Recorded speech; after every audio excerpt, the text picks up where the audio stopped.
Hello, welcome to week 4, Concordia University Irvine students. HLMG 425, Financial Management of Health Services Organizations. I have the pleasure and privilege of being your instructor for this course, Dr. Dale Gooden, also known as Dr. D. It's been a wonderful 3 weeks, and I'm certainly looking forward to the ideas that we're going to talk about in Module 4. Particularly in the introduction to the financial management of healthcare organizations, Chapter 4 and Chapter 10. And, we've been really building on some important concepts as it relates to healthcare finance, such as capitation, reimbursement, third-party payers. Now we're going to talk about the tax status or tax implications of these organizations, as well as other important concepts such as working capital and cash flow. And as you know from your own personal finances, how important taxes are. All you have to do is look at your paycheck and look at the difference between your gross pay and your actual net pay. And you'll find that a lot of the decreases there in your net pay have to do with the amount of taxes that you pay at both the federal level, the state level, and in some cases, the local, county, or city level, depending on your geographical area. And so certainly that isn't going to be different for businesses and institutions, particularly healthcare institutions. So as we begin to analyze Chapter 4, and that starts on page 175, we're going to look at the tax exempt status of some healthcare organizations. We'll look at the steps to determine how to qualify for tax exempt status.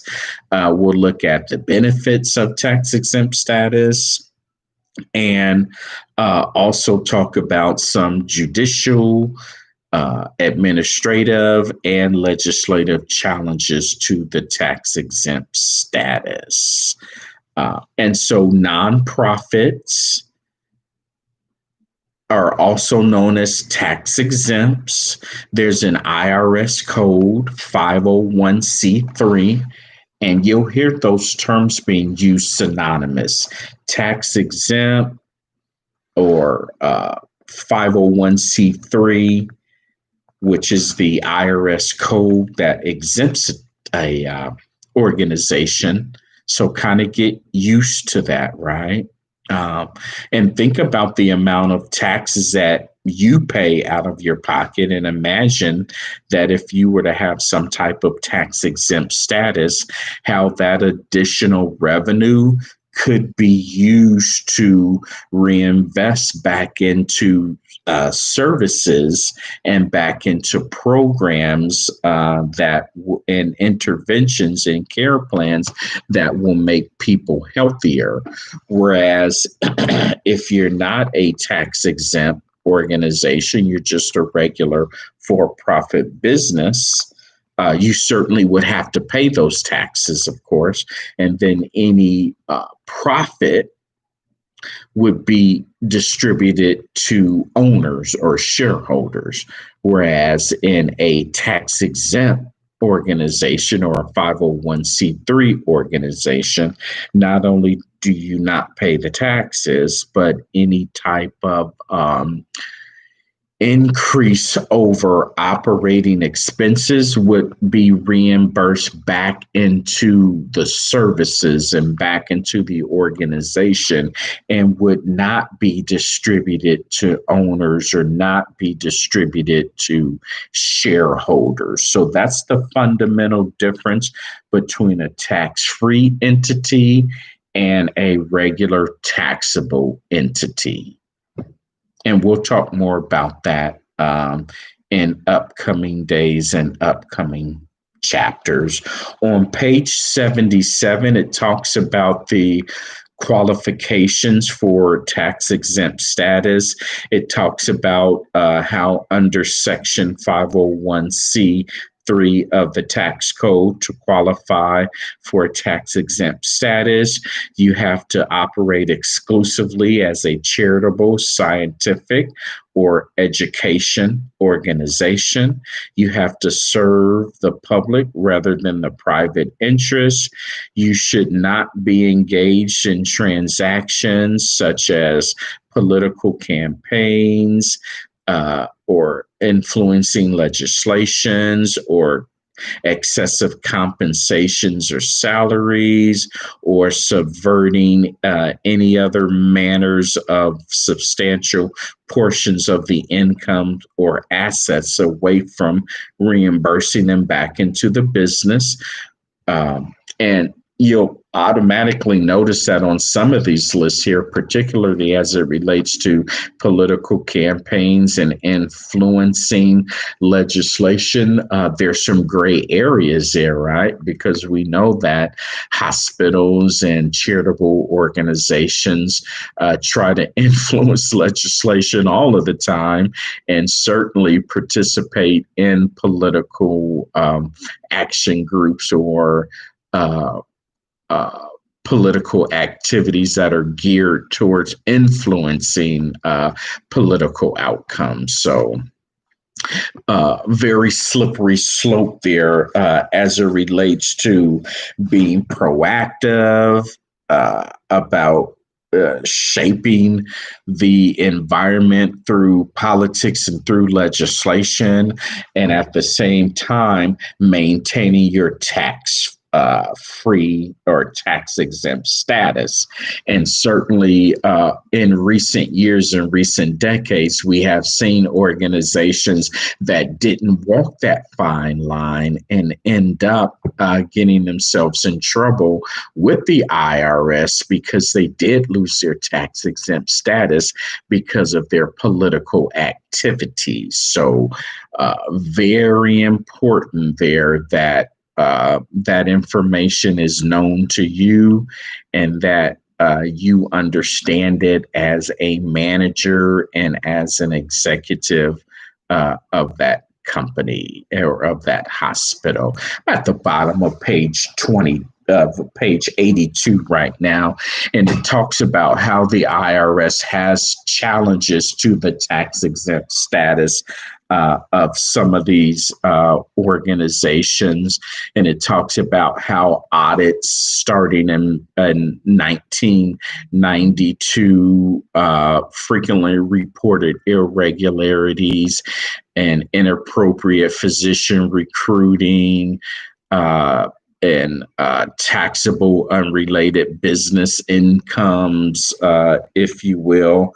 There was a local hospital in my hometown of Dayton, Ohio, that got into some trouble with this as well and end up losing their tax exempt status.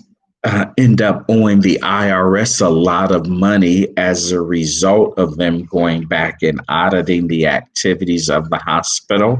And the hospital had to end up shutting down. And this was a main hospital for the area that was up and running for over 100 years, but because managers didn't understand that IRS 501c3 code, and they didn't understand the fine line that has to be walked there between political and legislative influencing and their ability to maintain their tax-free status.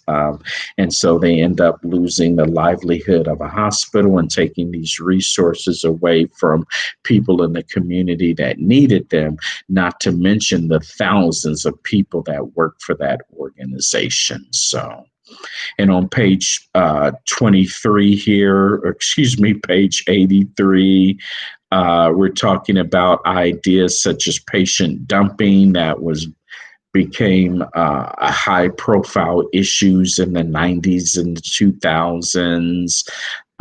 It talks about how hospitals now are starting on these joint ventures or public private partnerships that could potentially affect their nonprofit status or their tax exempt status, if you will. And so, as hospitals and health services organizations begin to get more creative in order to either adjust their payer mix or uh, increase their revenues or decrease costs, they really have to be careful to do that within the IRS code, not to lose your tax exempt status. Because if you lose that tax exempt status, then you're pretty much losing your ability to stay in business, as we have seen. The bottom of page 84 all through 85 and 86 really talks about that process in great detail. So I am going to encourage you to read on. And of course, if you have any questions about that, we've got live sessions that are set up on Wednesdays and open office hour sessions on Wednesday that we can talk about this in greater detail. And then you've got some discussion board assignments also that are geared towards bringing this information to better light as well. So we're not going to cover it exhaustively, if you will, in just this introductory lecture here for chapter 4. So why don't we go ahead and move on to chapter 10 as we begin to close out this one. And chapter 10 talks about working capital. And working capital is critical for any business, whether you're a health services organization or whether you are a mom and pop's company that owns a five and dime store. You have to have working capital and cash flow in order to keep your business running, just like your household, right? You heard of this whole idea is called ends, meeting ends or not meeting ends. That means that your family's ability to have cash flow from, let's say, the beginning of the month all the way until the 31st of the month. Well, what happens around the 25th of the month when that cash flow starts to wane? Bills still have to be paid. And so it's very important that managers control the flow of cash, control the working capital in order for businesses to keep going. Back before I got into healthcare, and this was probably back I'd say probably at the beginning of the 2000s, I worked for a company, a value-added reseller. Well, everything that we sold to our clients, we had them on a net 30 term. So if I sold something to them on the 1st of December, they had until the 1st of January to pay that. That's called a net 30. That's trade credit for those of you that are unfamiliar with that. But our company, when we purchased the product from our supplier, we were on a net 10 term. So I'll give you an example. If I sold a laser printer to a hospital, that hospital had 30 days to pay their bill to my company. But I bought that printer from a distributor and we only had 10 days to pay the distributor. So what does that mean? There's a 20-day float time there between the time that we actually paid our distributor and the time that our customer has paid us. And so we would find ourselves towards the end of the month with some real cash flow issues and real constraints on the cash flow. Probably not a big deal for a value-added reseller, but how big of a deal would that be for a hospital or a outpatient ambulatory center or even just a regular medical office group? And so that's what we're going to talk about here when we talk about Chapter 10 and we talk about managing cash flows, defining and understanding the importance of working capital, identifying the sources of working capital, explaining the importance of managing cash flow, and discuss the ratios used with capital and cash performance. And so we're really starting to get into some hardcore financial concepts now in Chapter 10. Of course, cash, and I'm on page 30 right now. Of course, cash is still king. Believe it or not, even in the age of digital currency and cryptocurrency for that matter. Speaking for me personally, I almost never have actual cash. And when I do, I know exactly where that cash has came from. As a matter of fact, I don't think it's been quite 10 years ago, but I had a $5 bill one time and I'll end up going to Denny's or somewhere and I paid part of the amount that I paid was this $5 bill. And so I'm in the parking lot on my way to the car and the person from Denny runs out and they say, hey, this money that you use is counterfeit. And, to my chagrin, we go back in there and this person holds this $5 bill under this machine. And sure enough, it was a counterfeit $5 bill. Well, because I don't deal with cash a lot, I knew exactly where I got that $5 bill from. Which was this place there in Pasadena. And so I'm saying all of that to say, even though we may not actually deal with physical cash anymore, cash is still king. It's the money on hand and the money to which the organization has immediate access to. And that's very important. If you think back to our conversations earlier on in the course, when we talk about assets and current assets, cash is always the most precious asset. And then your ability to turn these assets into cash hold higher priority. So when we look at inventories, when you sell inventories generate cash. Or when you have short-term marketable securities, when you liquidate those securities, they turn into cash. So cash and near cash assets are always going to be the most valuable among the most valuable assets of the organizations. And so here's your list right here on page 230: cash, short-term securities, receivables, right? You've already turned your inventory into a receivable. And so you can expect that receivable in about 30 days. And then you've got these prepaid expenses there. These are all items from your balance sheets and income statements that you should start to become familiar with already. And so that value is determined by the liquidity. How quickly can you turn these assets into cash? Well, we know receivables are more liquid than inventory because the receivable is a result of the inventory, right? So this term working capital that we're talking about at the bottom of page 330 is often synonymous with the term net working capital. But there are some differences there that you want to be aware of, such as that net working capital is an important measure because it meets the current liability or the short-term debt of the company. Current liabilities include wages, accounts payable, accrued payables that have not yet been paid. So when we look at working capital and we start that conversation at the top of page 230, it's important because it's the catalyst that makes fixed or long-term assets productive.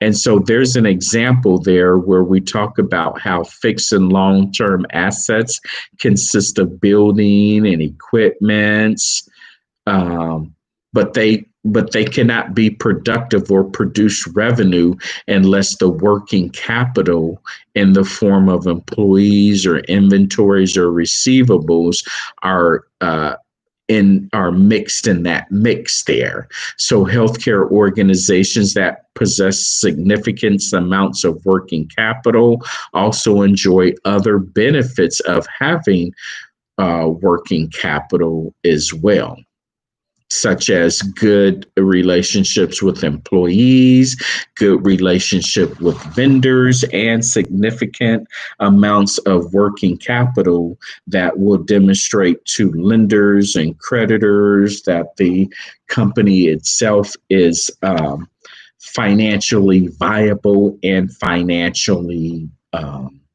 stable and sustainable.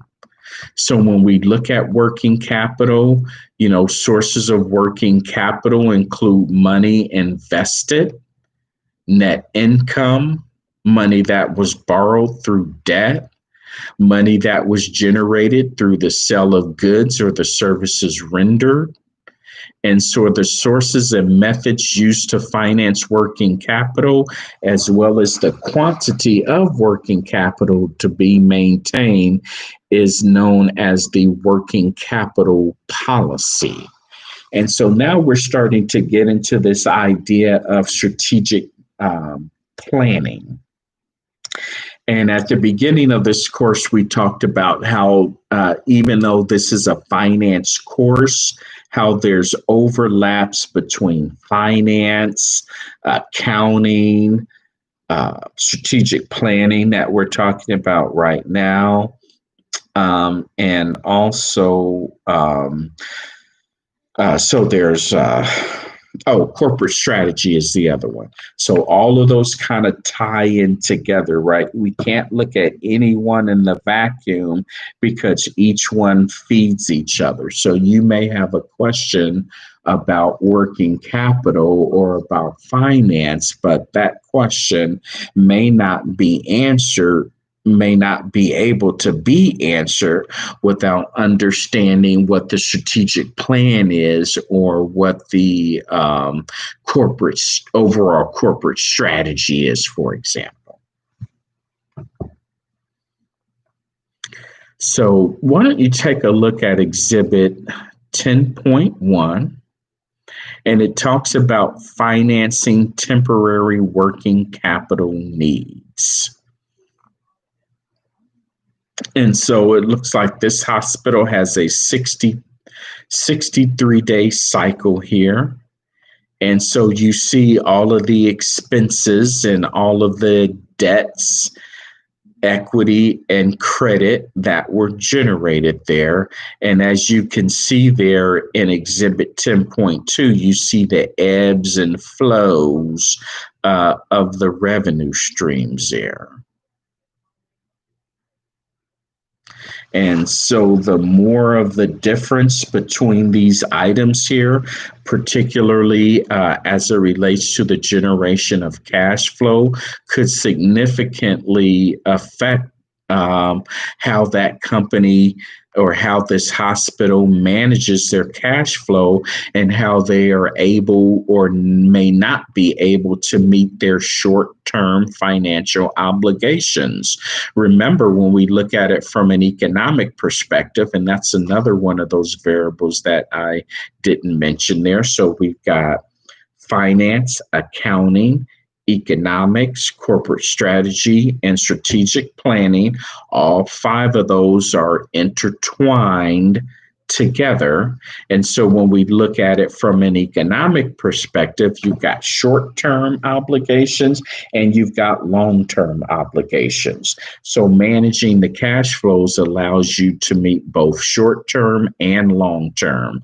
But the short-term obligations are the ones that we are really looking at when we look at short-term obligations of managing cash flow. So at the bottom of page 230 35, it says that managing cash flow is really the difference between cash receipts and cash disbursements for any given period, also known as the management of the cash conversion cycle, which is the process of converting resources represented by outflows, cash outflows, and the services and products represented by cash inflows. Not real complicated there. Think about your own personal finance, right? You've got money coming in, which may be your salaries that you receive from your jobs, and you've got cash going out, which are the bills that you pay, rent, cable, internet. And so in order to meet these bills, you need cash flow to meet both those short-term obligations and those long-term obligations. And those obligations are really a budget, aren't they? So you have a budget every week or every month, and that budget could include rent, groceries, food, other types of services, just like healthcare organizations have. So at the bottom of page 236 and 237, we talk about budgets. And again, budgets are a direct project of strategic planning, which is also synonymous with capital budgeting. So now we can add a sixth variable to our list when we talk about finance, accounting, economics, corporate strategy, strategic planning, and capital budgeting. They all work together. And so we begin to talk about budgeting. And so the cash budget predicts the timing and amount of cash inflows and outflows and systematically examines the cost, implications, and the various cash management decisions. And it lists some basic steps out there in the cash budgeting process. And these terms are also interchangeable with strategic planning as well. We'll talk about that more in great detail here. Some of the main ideas as it relates to financing that you'll have to grapple with, and I want you to pay close attention there on page 237, are these ideas of future value, net present value, the cost of capital. These are all formulas or shortcuts or ratios that financial managers and auditors and people inside and outside the organizations use to help determine the viability of your business or the financial condition of your business. Now, remember, everyone from the outside, they aren't privy to a lot of the financial information that you have internally as managers. And so all they're going to have is what? Those financial statements that we've been talking about all semester. They'll have the income statement, they'll have the balance sheet, they'll have the statement of cash flow, and they'll have the changes of owner's equity. And so they will apply certain ratios to help determine the viability. But again, if those numbers are skewed or if those reports are disingenuous, then those ratios will mean nothing.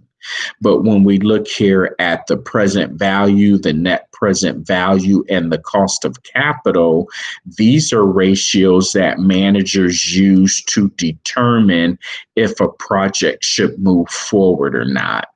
Remember that idea we talked about a couple weeks ago, which is opportunity cost?